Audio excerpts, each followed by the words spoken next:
మన టాలీవుడ్ హాలీవుడ్ రేంజ్కి ఎదిగిన మన తెలుగు రాష్ట్రాల నుంచి హీరోయిన్స్ మాత్రం ఆ రేంజ్లో ఇండస్ట్రీలో నిలదొక్కుకోలేదనే చెప్పాలి. ఇంకా చెప్పాలంటే అలాంటి అవకాశాలు ఇవ్వలేదనే చెప్పుకోవచ్చు. జయప్రద, జయసుధ, శ్రీదేవి వంటి తెలుగు హీరోయిన్స్ వరుసగా టాలీవుడ్లో దశాబ్దాల పాటు స్టార్ హీరోయిన్స్గా వెలిగారు. జయప్రద, శ్రీదేవి అయితే బాలీవుడ్లో కూడా తమ ముద్ర వేశారు. ఒక దశలో వారిద్దరిదే బాలీవుడ్లోనూ హవా. వరుస హిట్స్తో అప్పట్లోనే పాన్ ఇండియా హీరోయిన్స్గా రికార్డ్ సృష్టించారు.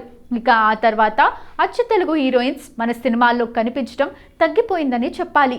కానీ అడపాదడపా కొంతమంది మన సినిమాల్లో మెరుస్తూ వస్తున్నారు.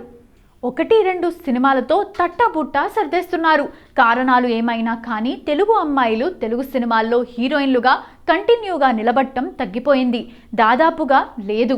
కానీ మన రాజోలు పిల్ల మాత్రం సపరేట్ రూట్లో ప్రత్యేకతను నిలబెట్టుకుంటూ తెలుగు ఇండస్ట్రీలో అచ్చ తెలుగు హీరోయిన్గా దశాబ్ద కాలానికి పైగానే తన ప్రత్యేకతను నిలబెట్టుకుంటూనే ఉంది.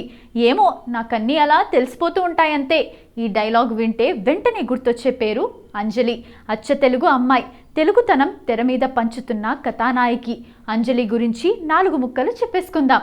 సహజమైన నటన అంజలి సొంతం. కామెడీ, సీరియస్, ఎమోషనల్, యాక్షన్ ఇలా జానర్తో పనిలేదు.